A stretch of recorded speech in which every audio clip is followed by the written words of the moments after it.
How a man counts upon the eye means less than nothing. It's what's in his heart that matters.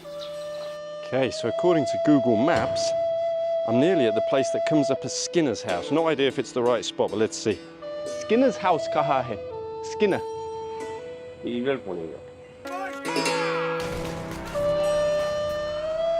It's India in 1857. Rebellious sepoys of the East India Company's Bengal army have captured Delhi. They roam the streets searching for Europeans. Here at St James's Church in Old Delhi, and just opposite the famous Kashmir Gate, the rebels were using the famous gilded dome for target practice. They rampaged across the grounds, destroying church property. But when the mutineers came to this grave, they passed it by. Why? Because James Skinner was an absolute legend. He overcame the stuffy racial attitudes of the time to form and lead his own regiment of the East India Company's army. In fact, the regiment he raised, Skinner's Horse, is still part of the modern-day Indian Army. Stay tuned till the end to find out about their more recent operational history. Anyway, Skinner was a man of such renown that he was better known by his nickname, Sikandar Sahib. Sikandar is the Persian name for Alexander the Great. Conqueror of conquerors. In fact, you could say that Skinner was such a stud, his men compared him to one of the greatest generals in military history. That's some going. By the way, inevitably I'll mispronounce words here. The guy who helped me co-write this episode, Josh Proven, did send me a cheat sheet of pronunciation, but I don't have it with me, typical. In today's story, we're going to explain who James Skinner was, how he fought, and why, even after his death, no one wanted to mess with him. Skinner was born in 1778. He was the second son of a Scottish East India Company officer from Aberdeen called Hercules. Great name. Here in the East India Company, it's customary to report to the officer of the day. His mum was a Rajput noblewoman. The name that we know her by is Jeannie. I don't know what her real original name was. All I've been able to find out about her was that she didn't like her female daughters going to school, and when they were told to, she killed herself. I suspect there's more to that story than meets the eye, but that's what we know. Anyway, when Skinner was 18, he was apprenticed to a printer, but clearly that was dull as dishwater and he ran away. After a few days bumming around the bazaar, a bit like me now, he was found and sent back to his boss. His godfather, a man named Colonel Byrne, then came to ask after his progress. Finding that the printer was not satisfied and that Skinner was pretty unhappy working for him, Byrne asked, "What do you want to do?" Skinner said he wanted to be a soldier. Good answer. Byrne used his contacts and managed to pull a few strings, but there was a problem. Skinner was what was politely called at the time country born. In other words, that meant he was mixed race. It also meant because of that, he couldn't get a commission in the East India Company's army like his father had. But India was and still is a big place, and the East India Company wasn't the only game in town. Therefore, in the spring of 1796, he joined the army as an ensign with the pay of 150 rupees a month. But it wasn't the East India Company's army. His letter of introduction had been addressed to this guy, General Benoit de Boigny. I think that's how you say it. I know what you're thinking, and no, luckily our hero had not gone and signed on with the garlic munchers. That wasn't the case. De Boigny was French, but he was also the commander of the renowned Gwalior State Regular Corps of the Maratha Confederacy. It was a large force composed of self-contained all-arms brigades, but funnily enough, I've not been able to find many pictures of it. They say it was as well-trained and well-equipped as the sepoys of the East India Company. And it was led by a collection of mercenaries from Europe and other parts of India. In fact, most of these guys deserve their own film, and some of them will get it one day. By Jesus, this is some army we've put together.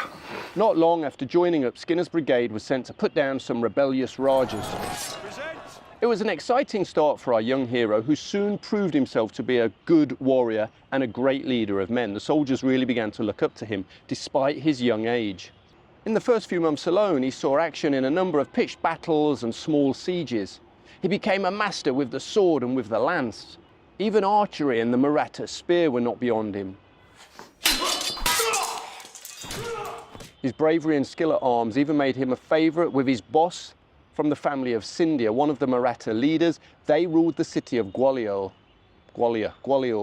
whatever. A pivotal moment in his life came in 1800 at the Battle of Malpura. It was a titanic battle. Skinner's enemy swept all before them. Only one unit held firm during that battle for the Marathas, for Scindia's forces I should say, and that was the 2nd Brigade under a man named Anthony Pohlman. Anyway, this unit was sustained by iron discipline until the enemy gave up and withdrew. Skinner was sent on a mopping up operation and then found himself surrounded. That's never a good thing. His detachment was all but wiped out. He was shot through the groin by a matchlock ball and left for dead. Skinner survived for 2 nights and a day. And it's said that he swore to the God of his father, in other words the Christian God, that if he survived he would build a church. Eventually he was rescued and he did go on to fulfill his promise. We'll talk about that later. Whew, I'm really trying to hide from the sun today. It's 45 degrees. And even though I live in South Africa, which gets pretty hot, it gets nothing like this. Anyway, back to our story. And in 1803, the Second Anglo-Maratha War broke out. It's a complicated one, so I'm going to do the lazy thing, refer you to some of my previous videos, and not go too deep into why it happened. Let's just say that in 1800, the Maratha Confederacy had erupted in civil war. The forces of Scindia and his ally the Peshwa, the supposed paramount authority of the Marathas, were defeated in 1802 by the Maharaja of Indore. Going to try this name, Yashwantrao Holkar. The Peshwa fled to the British and signed the Treaty of Bassein, promising to place the Confederacy under British authority in return for his restoration. When the other Maratha leaders learned of this, they were completely against the treaty and went to war with the British. I told you it was confusing. The British Governor-General, this chap, yep, Richard Wellesley, you've got it, Wellington's brother, issued a proclamation which offered clemency and good pay to any European officer in Maratha service who surrendered himself to the British. But he threatened dire consequences for any who fought against them. Lots of Europeans quickly resigned from the Maratha Corps. Skinner, though, stuck to his guns. He had taken Scindia's salt, and he wasn't about to give it up that easily. But the decision was soon outside his control. He was essentially ordered to leave the Maratha army. The Maratha Regular Corps was like a family to James. He didn't want to leave, and he had no wish to fight for the British. But when he went over to General Lake, despite saying he didn't want to fight for the British, Lake was impressed with him and was determined to use his skills, his energy and experience. Eventually, Skinner agreed to assist Lake as long as he didn't have to fight directly against his old employer. What would you have done? That's a tough one, isn't it? He didn't owe the East India Company anything. Just because he was half British didn't mean he had any particular love for the British, or especially the East India Company. After all, they wouldn't let him fight for them. After Lake took Delhi, he then recruited 8 squadrons of Maratha Irregular Cavalry. When he asked them who they wished to lead them, they said almost unanimously, Sikandar Sahib. You've got it, our man James Skinner. Lake did manage this time to persuade Skinner to take the job. And he told him once more he wouldn't have to fight directly against Scindia, but to keep the road open around Delhi and to allow logistics to flow along it. This was the beginning of Skinner's horse. It would go on to be called the 1st Bengal Cavalry and eventually be nicknamed the Yellow Boys. Why? Because of their uniform. Have a look at this. It was an extravagant, bright yellow one. It's said Skinner chose this saffron colour because it was the colour that the ancient Rajput warriors would have worn before they fought to the death in battle. They would put it over their armour, and that was a sign to the enemy, we're not leaving this battle alive. While Lake fought the big battles and cleared the rest of Hindustan, Skinner focused on keeping the lines of communication open and fighting against the thousands of bandits who roamed around the area. He made expeditions to attack local forts and repelled one very serious raid by Maratha irregulars, all without much help from the British resident at Delhi. When Lake sent his army into winter quarters, Skinner's and his men continued to patrol in order to keep them safe. He once again demonstrated his skill and audacity when he tracked down and surprised a large Sikh raiding force that had approached Delhi looking for plunder in the wake of the Maratha defeat. The war with the Marathas was still not quite over though. Once that Sikh raid had been chased away, Skinner and his irregulars were called on to help Lake once again. No rest for these guys at all. The British vanguard under Colonel Monson had been routed by the Maharaja of Indore, Yashwantrao Holkar, and Delhi had been placed under siege.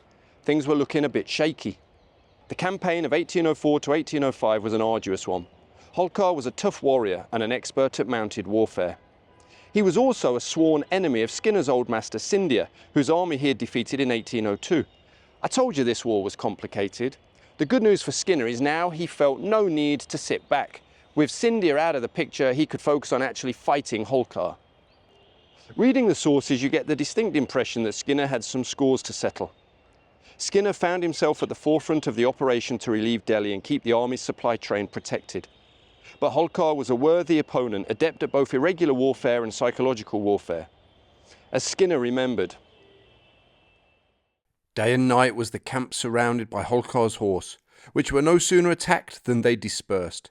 Several mornings this was attempted with all the cavalry and infantry, but the moment they saw us they vanished, and no sooner had we returned to camp and unsaddled than they were again surrounding the camp and quietly dismounting. Not less than 10 to 20,000 of these horse were thus constantly hovering around our camp.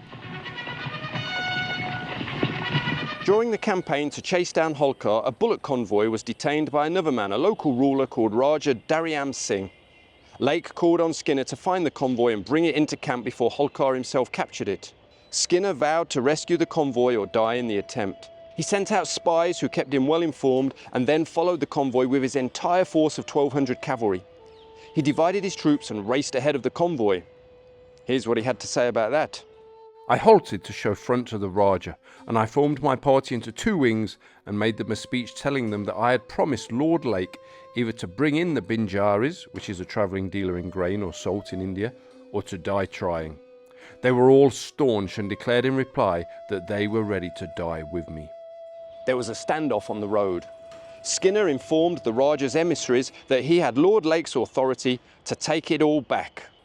Upon receiving a threat, Skinner coolly replied that the grain and his head would go back to Delhi together, and that his enemies were welcome to try and take either. Balls of steel.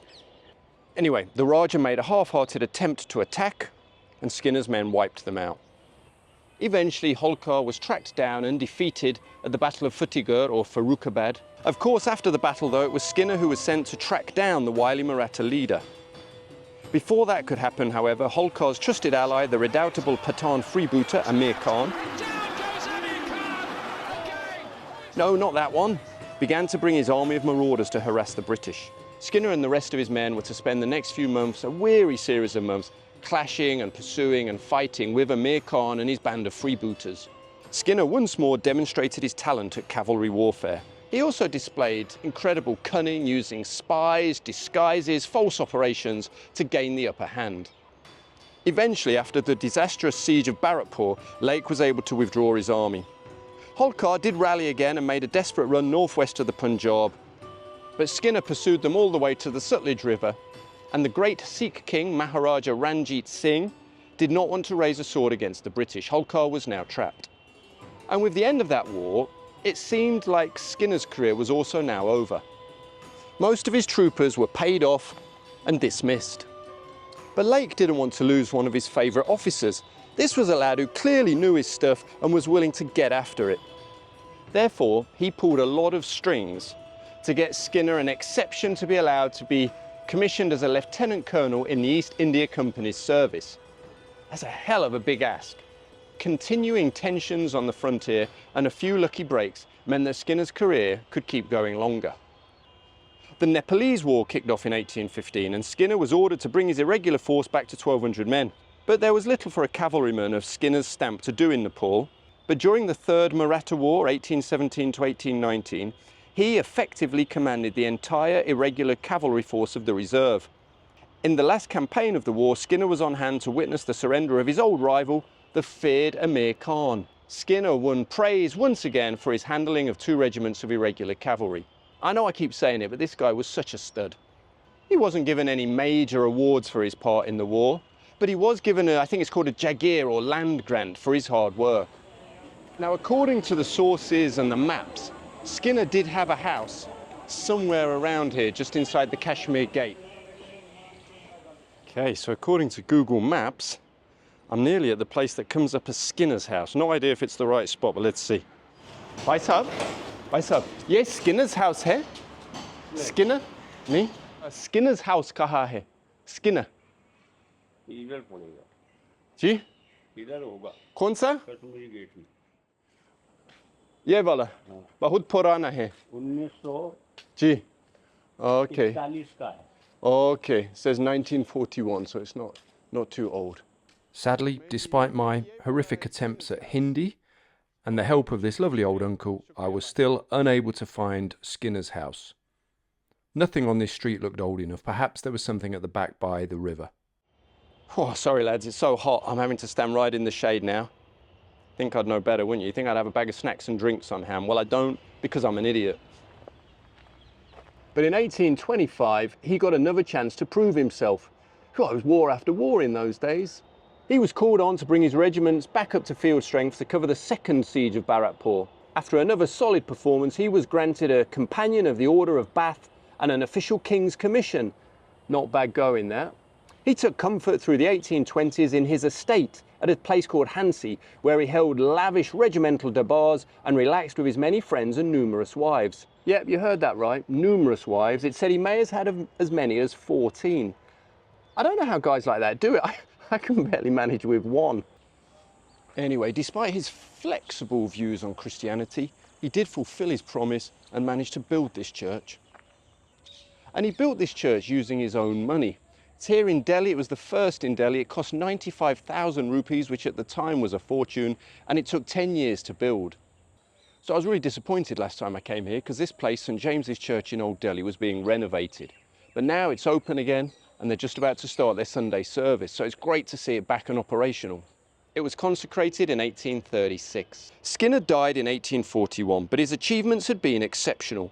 He was one of the most respected soldiers in India and his name was legendary. That's why when the rebellious sepoys broke into the church in 1857, they left his remains alone. Even in death, no one wanted to mess with Sikandar Sahib. The National Portrait Gallery and the National Army Museum in London both proudly display his likeness. But despite this, one does have to ask if his mixed background held him back. Many officers with half his ability went twice as far. All I can say is that Colonel Skinner, you truly were a man amongst men, and you are remembered. Now, before we wrap up, I did promise a quick whiz through the later history of Skinner's horse. Skinner had raised 2 regiments of horse, which eventually became the 1st Bengal Lancers and the 3rd Bengal Cavalry. In 1921, the regiments were amalgamated. In 1927, they were named Skinner's Horse, 1st Duke of York's Cavalry. After India's independence, the regiment remained with the Indian Army and was renamed Skinner's Horse, brackets 1st Horse, in 1950. During this long period of service, they participated in both Afghan wars and all the Sikh wars, seeing action in the majority of the battles and suffering significant casualties. In each battle, they could usually be found maintaining the traditions of the regiment in the thick of the action, just as old Sikandar would have wanted. At the Battle of Killa Qazi in Afghanistan, Soa Mazir Ali Khan saved the life of Lord Roberts, and in 1900 they fought the Boxers outside Peking. In the First World War, they served in the European theatre from 1914 and then in Mesopotamia before finally being redeployed to the northwest frontier in 1916. Reorganisation and mechanisation changed some of the antique traditions of the Corps, and in World War II, Skinner's Horse were fighting in North and East Africa as well as in Italy in a mechanised reconnaissance role being issued with tanks in the post-war years. And here's an interesting fact for you. In 1960, James's descendant also commanded Skinner's Horse. Michael Skinner was a World War II veteran, and it's said, just like James, he was a tough, no-nonsense officer. Today, the regiment still forms part of the armour of the Indian Army. They saw action in the Indo-Pakistan Wars, and they hold the distinction of being amongst the most senior regiments in the Army of the Republic. So there you have it, guys, another fascinating slice of British/Indian military history. I hope you enjoyed it. Please comment below what you thought and what other characters and units you want to see me talk about in future videos. All right, guys, I have to go get a drink before I pass out.